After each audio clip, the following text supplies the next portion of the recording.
नमस्कार, मेरा नाम है प्रशांत पांडे और आप देखना शुरू कर चुके हैं कंज्यूमर इज किंग। और आज एक बहुत ही अहम पहलू पर हम चर्चा करने वाले हैं और ये बड़ा चौंकाने वाला फैक्ट है जिस पर हम चर्चा करेंगे और इससे जुड़े बाकी पहलुओं पर भी हम इस खास मेहमान जो हमारे साथ जुड़ेंगे उनसे बातचीत करेंगे। दरअसल कोविड और लॉकडाउन ने पिछले 2 साल से दिवाली को भले ही फीका रखा हो, लेकिन इस बार भारतीय जो हैं वो दिल खोलकर शॉपिंग कर रहे हैं। फिर चाहे ऑनलाइन हो चाहे ऑफलाइन, हर तरफ लोगों की, कस्टमर्स की डिमांड नजर आ रही है।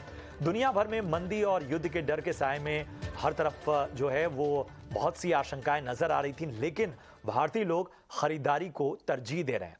भारत में जबरदस्त रुझान शॉपिंग के दौरान, फेस्टिवल के दौरान, त्योहारी सीजन में नजर आ रहा है। जो शुरुआती आंकड़े हैं वो ये भी बता रहे हैं कि इस खरीदारी के मामले में इस बार पुरुषों ने महिलाओं को पीछे छोड़ दिया है।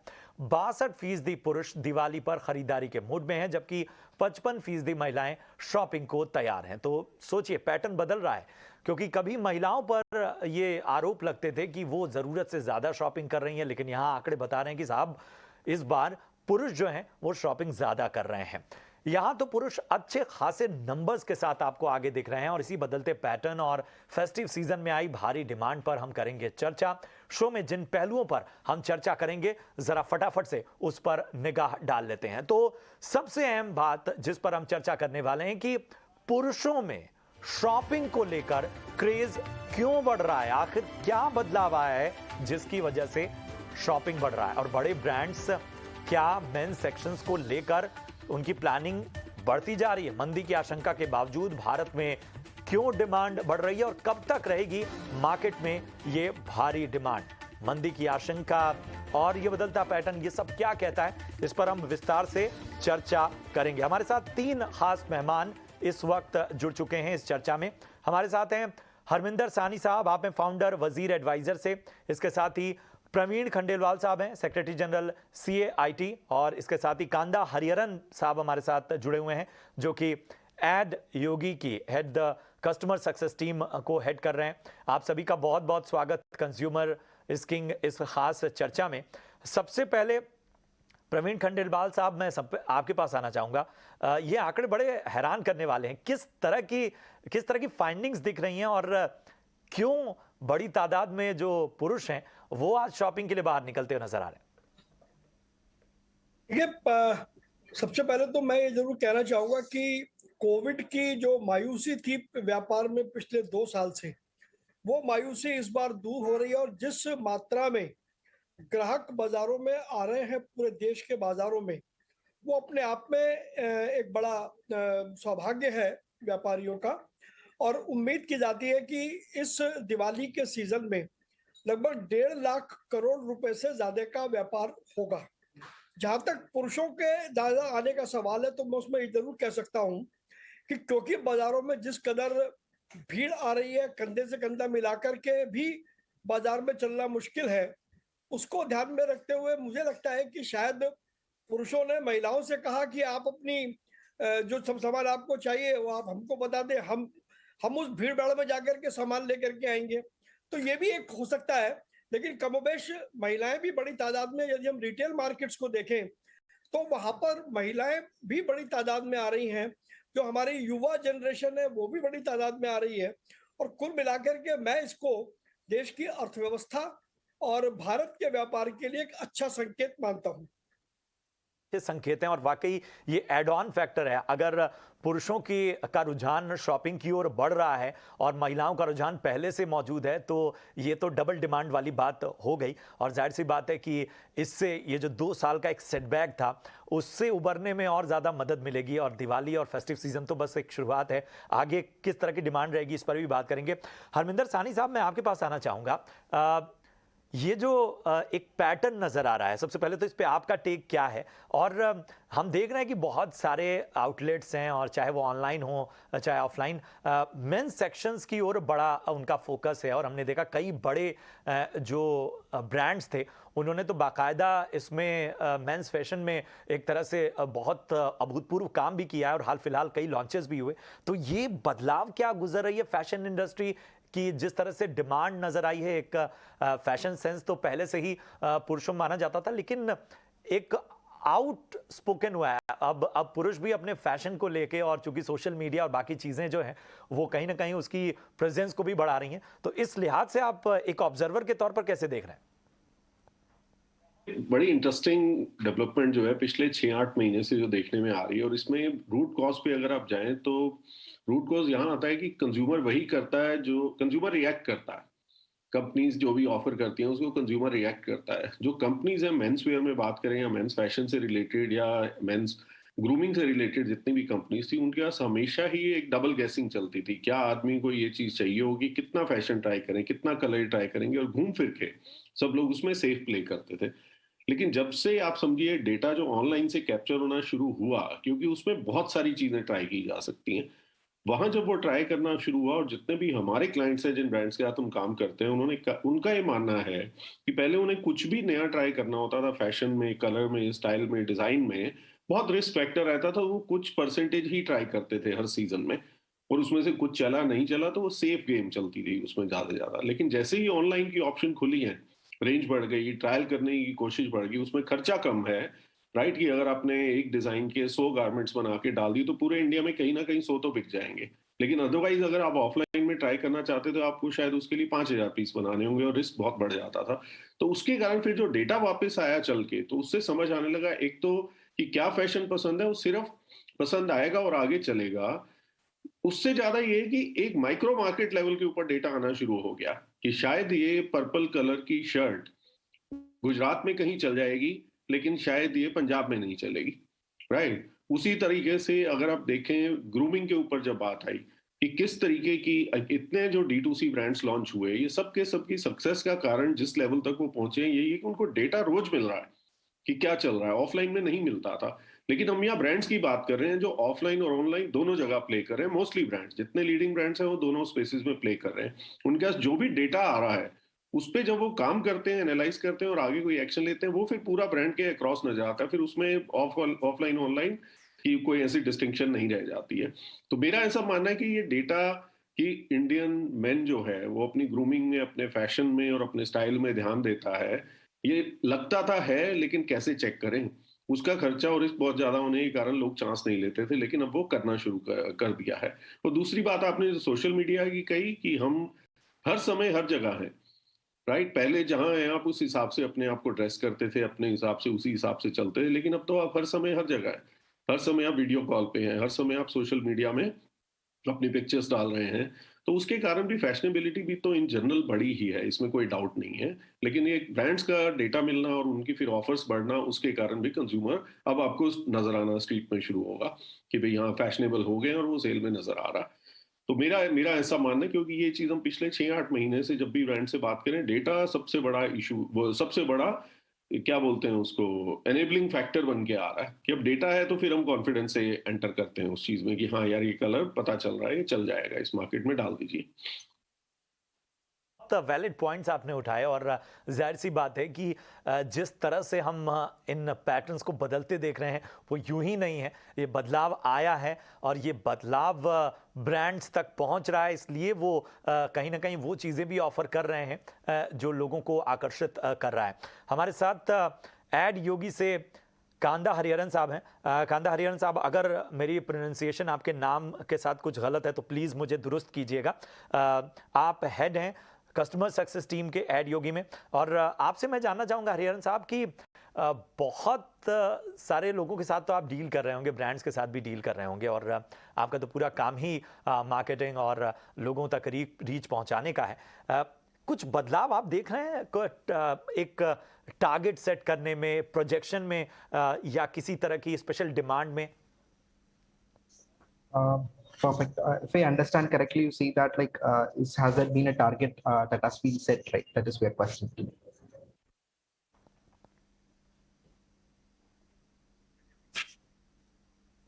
Am I audible? Yes, Hariharan Saab. If you don't mind, can you repeat that question in English, please? Yes. If you don't mind. Actually, I want to ask you that is there is any change in pattern of projecting anything on ad world or in marketing strategy? Mhm. Perfect. Excellent. I think the current trend post, I think one thing that I have to quote is that iOS 14 is a major change in the industry that has happened to us.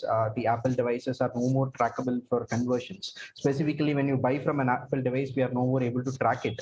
So that change has impacted a lot in terms of ad industry. Major brands are not able to track their exact number of conversion. I think that change has happened recently. But how brands have turned out is that like they are able to look out what is the cost associated to the ads and the number of conversions they get in overall level. By that, we are able to mitigate it. I think that is one foreseeable challenge that is there for almost all brands across the globe, where 100% tracking of conversions is not possible with the help of the either Facebook or Google. So we are going with other mechanisms, something like CRR, where we are looking at the cost associated overall level on the website. To give you a layman level example, we are looking at what is the amount of spend being on the ads versus what's the revenue that is generated on the website, and then we are able to measure the profitability, not directly via the ads. I think that's one phenomenon is universally picking up. Reason being that due to this restriction of data collection policy from the Apple. I think that has been a major trend for us, specifically with regard to the ad ecosystem is concerned. Okay okay, valid point sir. बढ़ते हैं अपने अगले guest की ओर। और sir, मेरा अगला सवाल प्रवीण खंडेलवाल साहब आपसे होगा। जिस तरह से हम देख रहे हैं कि जो डिमांड फेस्टिव सीजन में आई है, क्या लग रहा है कि जब हम फेस्टिव सीजन की बात करते हैं, हम शुरुआती ट्रेंड्स की बात करें, हम दशहरे से हम देख रहे हैं और दिवाली अभी आ गई, आने वाले वक्त में शादियों के सीज़न हैं, फिर क्रिसमस है, ये डिमांड क्या ईयर एंड तक चलती रहेगी या इसमें थोड़ा बहुत जो है गिरावट आ सकती है? कहां तक का आप डिमांड का टारगेट देख रहे हैं और इस तरह की डिमांड आपको नजर आ रही है? मुझे लगता है कि एक समय आएगा 14 दिसंबर से लेकर के 14 जनवरी के बीच का, जिसमें यदि हम न्यू ईयर को छोड़ दें तो लगभग एक स्लंप हर साल आता है, क्योंकि हमारी मान्यताओं के मुताबिक 14 तारीख को तारा डूब जाता है और उसके बाद में कोई शुभ काम होता नहीं, शादी विवाह होता नहीं। लेकिन 14 जनवरी को संक्रांत से फिर ये सीजन दोबारा शुरू होता है, जो अप्रैल मई तक चलता है, जिसमें त्योहार और शादियां बहुत बड़े स्केल पर होती हैं। अभी 5 नवंबर के बाद फिर शादियों का सीजन शुरू होगा, जो 14 दिसंबर तक चलने वाला है। तो अब ये हमारे व्यापारियों के लिए सीजन का टाइम शुरू हो गया, जो नवरात्र के पहले दिन यानी कि 26 सितंबर से शुरू हुआ है और वो अप्रैल मई तक जाने वाला है। तो कुल मिलाकर के मुझे लगता है कि ये जो दिवाली का जो उत्साह बाजारों में देखने को मिल रहा है, ये स्पिरिट कायम रहने वाली है। एक बात जरूर मैं जो यहाँ पर कहूंगा कि अभी मुझसे पहले वक्ता ने डाटा की बात कही, मैं उनकी बात से पूरी तरीके से सहमत हूँ। बड़ी कंपनियां या जो रिटेल सेक्टर में बड़े लोग हैं, वो डाटा के कारण से अपनी इन्वेंट्री को भी मेंटेन करते हैं और किस क्षेत्र में कहां पर किस चीज की ज्यादा जरूरत है वो उसको भी फीड करते हैं।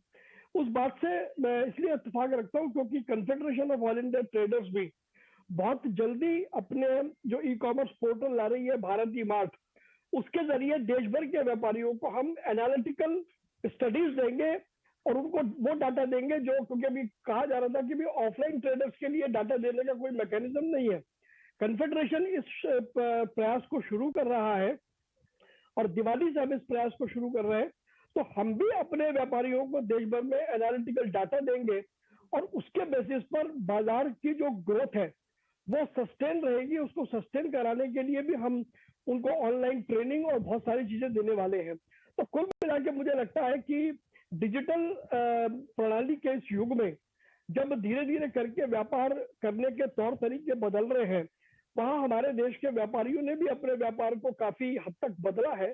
और आने वाले समय में जो हमारी चुनौतियां हैं, जो कंज्यूमर्स की डिमांड बढ़ने वाली है, जो हमसे आशाएं हैं, अपेक्षाएं हैं, उस पर देश का पूरा व्यापारी, 8 करोड़ से अधिक व्यापारी पूरे देश में काम कर रहे हैं, वो पूरे तौर पर खरा उतरेंगे। और जैसा आपने शुरू में कहा, मुझे लगता है कि अब कम से कम अप्रैल मई तक यदि कोई प्राकृतिक आपदा या विपदा नहीं आती है तो ये सीजन व्यापार के लिए बहुत अच्छा है। और जाहिर सी बात है कि जब लोगों की जेब में पैसा हो और उसे खर्च करने लोग जाते हैं मार्केट में, और जाहिर सी बात है जब उस तरह की डिमांड नज़र आती है तो वो किसी भी देश की इकॉनमी के लिए बहुत ज़रूरी फ्यूल जिसको कहा जाए वो होती है। लेकिन हम देख रहे हैं कि आजकल मंदी की बात और मंदी की आशंका जाहिर की जा रही है, और ग्लोबल जो प्रेशर है इकॉनमी पे वो भी नज़र आ रहा है। इन सब के बीच भारत इससे अछूता है, इस पर भी हम चर्चा करेंगे। हरमिंदर साहब, एक चीज़ मैं समझना चाहूँगा, जो आंकड़े हमारे पास आए हैं इस डेटा में, 2 लाख करोड़ के पार ऑनलाइन और ऑफलाइन सेल का अनुमान लगाया जा रहा है, अभी के ट्रेंड्स बता रहे हैं। और ये जो है वो 2021 के मुकाबले 25% ज़्यादा केवल ऑनलाइन सेल पहुंची है, और 20 करोड़ पहुंच चुकी है ऑनलाइन खरीदारों की संख्या। 2018 से अगर इसकी तुलना करें तो ये 4 गुना तक बढ़ चुकी है। क्या जिस फैक्टर की बात की जा रही है, रिवेंज शॉपिंग, ये 2 साल का जो एक तरह से लोग घरों में थे, लोगों को जरूरत नहीं पड़ रही थी, क्या ये एक बहुत बड़ा फैक्टर है?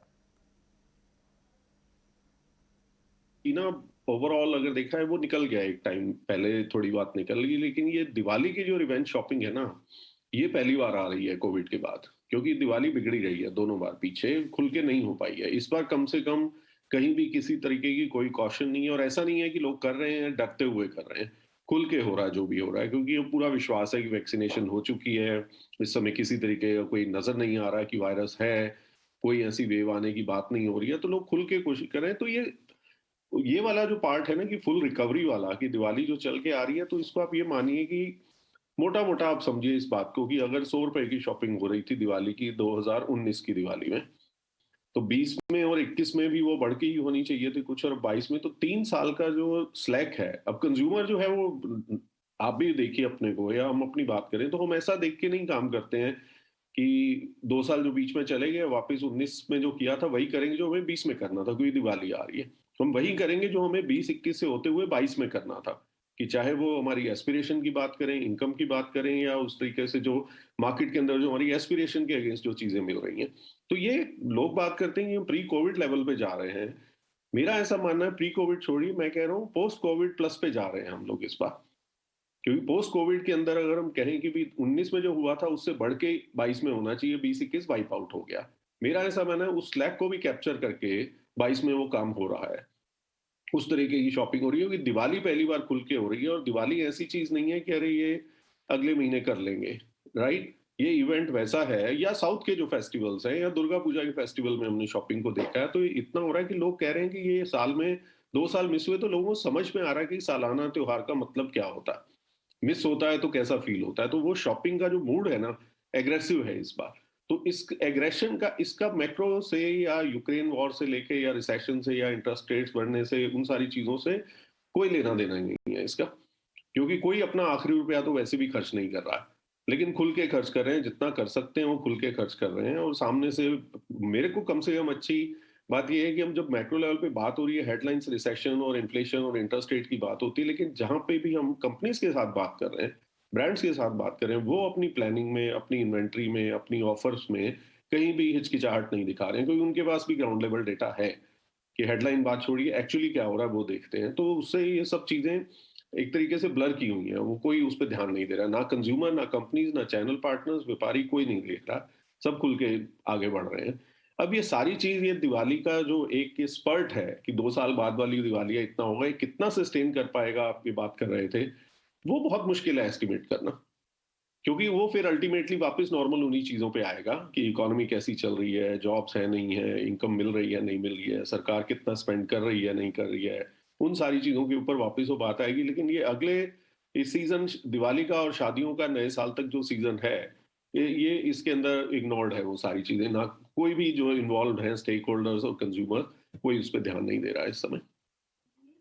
चीज़ और समझना चाहेंगे सर कि जब हम ऑनलाइन ऑफलाइन के डेटा को देख रहे हैं, और डिमांड तो लगभग हर तरफ है, और दिवाली की चूंकि ये डिमांड है, लेकिन अगर हम एक इस दिवाली वाली डिमांड के फैक्टर को हटा दें, अगर हम एक कंपटीशन की बात करें, तो क्या ऑनलाइन जो प्लेटफॉर्म्स हैं वो इस मौजूदा वक्त में जिस न्यू एज जनरेशन में खासतौर पे एक एज लिए हुए हैं, क्या वो कहीं ना कहीं ऑफलाइन जो सेल है उसको कहीं ना कहीं डेंट पहुंचाते हैं, अगर दिवाली के पूरे फैक्टर को हटा दें, नॉर्मल डेज की बात करें?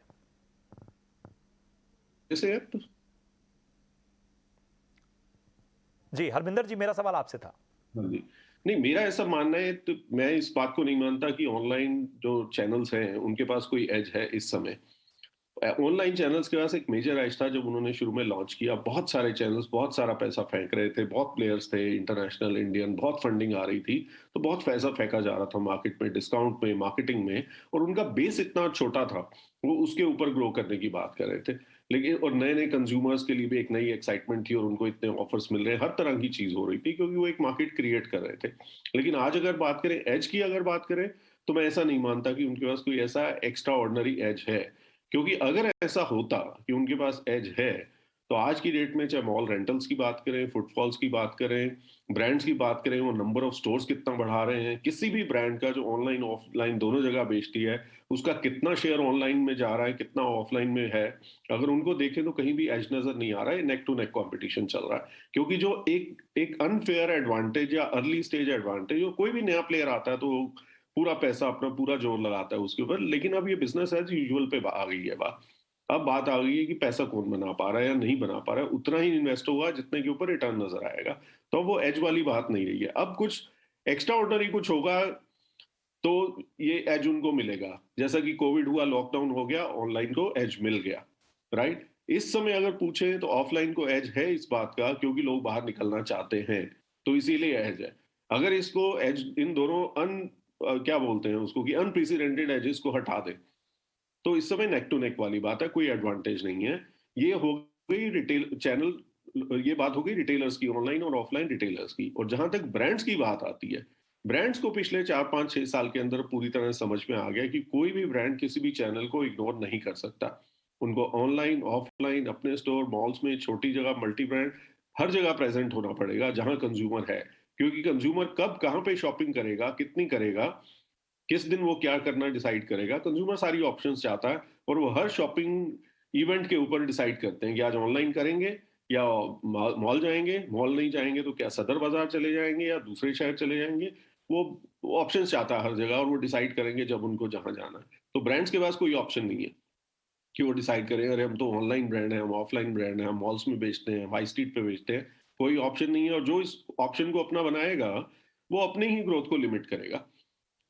चैनल एग्नोस्टिक होके ही काम करना पड़ेगा ब्रांड्स को। मैं बहुत सालों से ये बात कह रहा हूँ, और अभी एज जो था ऑनलाइन का वो कहीं मुझे नजर नहीं आ रहा, कम से कम बिल्कुल उनके एक्स्ट्राऑर्डिनरी एज है। बिल्कुल बिल्कुल।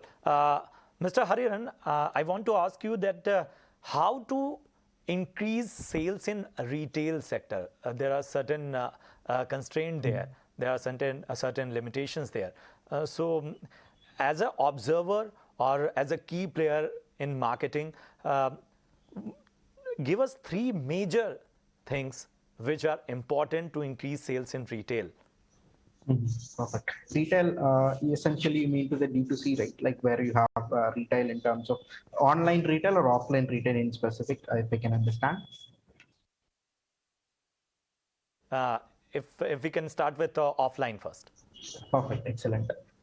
See, offline retail, I think we'll have to fundamentally understand few factors when it comes to offline.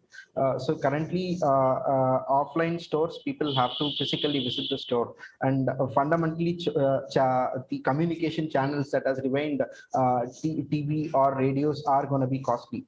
So using our digital age, using Facebook or Google ads, and then running for offline ads has been the new trend that we have been successfully able to do for multiple brands. To give you a fair, simple example, see if your store is located at Connaught Place, you can run an ad which only surrounds your store 2-kilometer radius around your store, and show the offer that is happening on the store. And when people click on the ad, they can very well see how to locate the store, or they can very well call the guy at the store. I think these things are currently possible, which gives a micro level control for the brands to run ads, where it makes sense for them that a person looking at the ad substantially is going to come walk to the store and have a footfall to the store. I think this is something that is currently upcoming, and then which will be the future of retail, I would say, typically when it comes to brick and mortar stores, which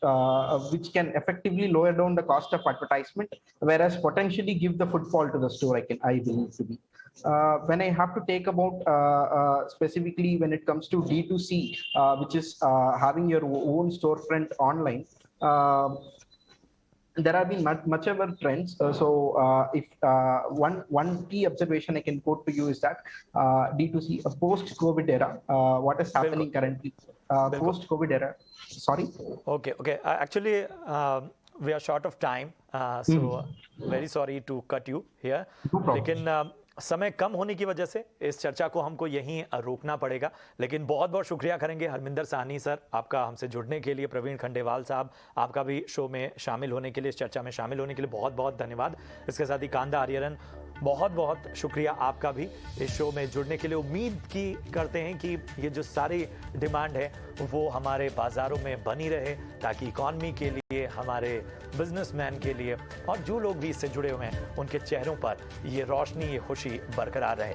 इस show में आप सभी दर्शकों का जुड़ने के लिए बहुत बहुत शुक्रिया। देखते रहिए ET Now Sudesh।